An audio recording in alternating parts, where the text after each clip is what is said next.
I got a much better view of the clock tower changing the digital numbers. If you listen closely, you can even hear it.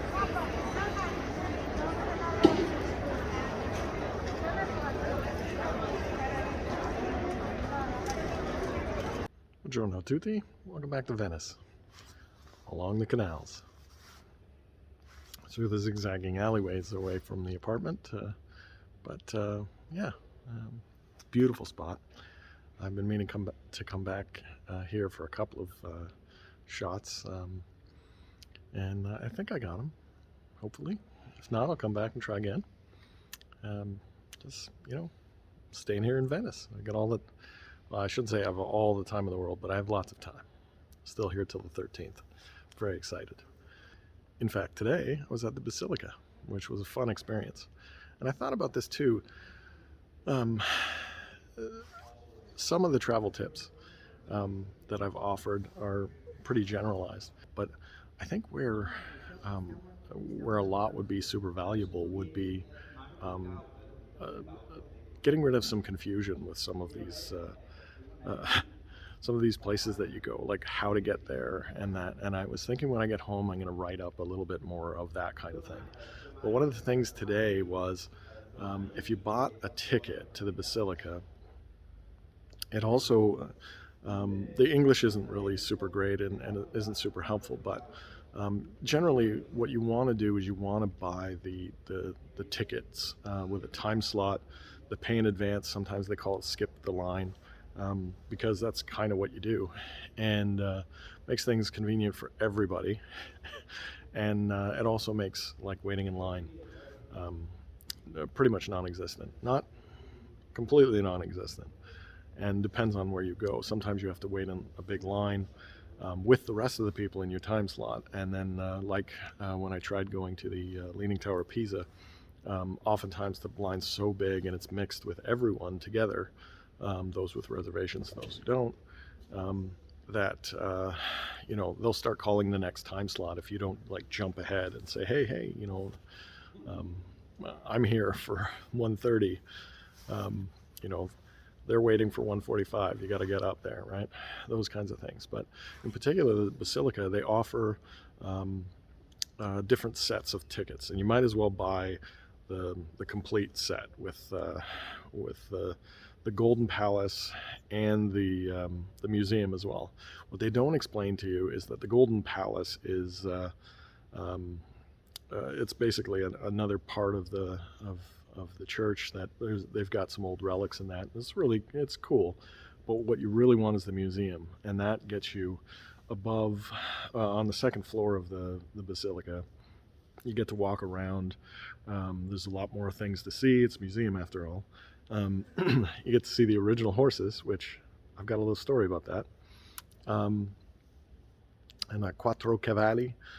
And then, of course, you get to go outside on the terrace where the replica horses are that you see outside. That's amazing. The view's amazing. Just being out there was amazing. But buy the 4 tickets. They don't tell you terrace. It's the museum. That's the one you want. You want to get upstairs to get that view. Now, of course, the church itself is amazing. You want to go to that. I've actually been thinking, I've been going to a few churches here and there, but since coming back from Palermo, and Florence, it's very difficult to run into a church that will create that much awe. They're impressive. And so yeah, in Venice, the churches are very nice, and there's a lot of awe, but after a while, am I walking into, Brunelleschi's dome every time? Not exactly, right? I hate to say that, I feel very, very ungrateful. I don't mean it that way, but going into the Basilica, you get that again, where you're like, oh wow, this is something else. This is, which was really nice. I enjoyed that. But yeah, let me tell you about horses. So yeah, I've been waiting to talk about those horses. They're on top of the Basilica. And a fun story is that in the Fourth Crusade, all the Europeans came down to Venice. Venice was going to build them a bunch of ships because they didn't have any money to do that. And in order to pay them back, Venice decided to force the Crusaders to go and attack their rival, Constantinople. And,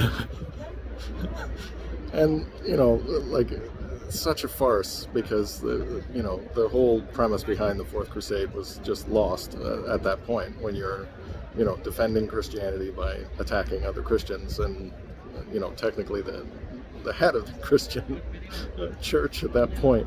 So they decide to go, like, their intention wasn't to attack, it was to go get Venice's money. And when that didn't work out, they ransacked the place, stole those horses, brought them back here, and called it a day. That, in a nutshell, is the Fourth Crusade. The remnants being these horses in overlooking San Marco Square. So how cool is this? I'm on top of the Basilica, overlooking San Marco, the water, and over there is the square. It is a big terrace that we're all allowed to just walk in. It's fantastic. There's the tower. So yeah, I had a fun time. It was a great time. Tomorrow, I'm going up that tower. That should be fun. Oh, and I'm going on a little bit of a ghost tour. That should be fun too. I don't normally buy into those ones, but this one sounded kind of neat, and it takes place at 9 o'clock at night, so about this time. So you're walking the dark alleys of Venice, hearing about the Venetian ghosts. Should be fun. Anyway, I hope everyone out there is doing awesome. I'm doing awesome. Venice is awesome.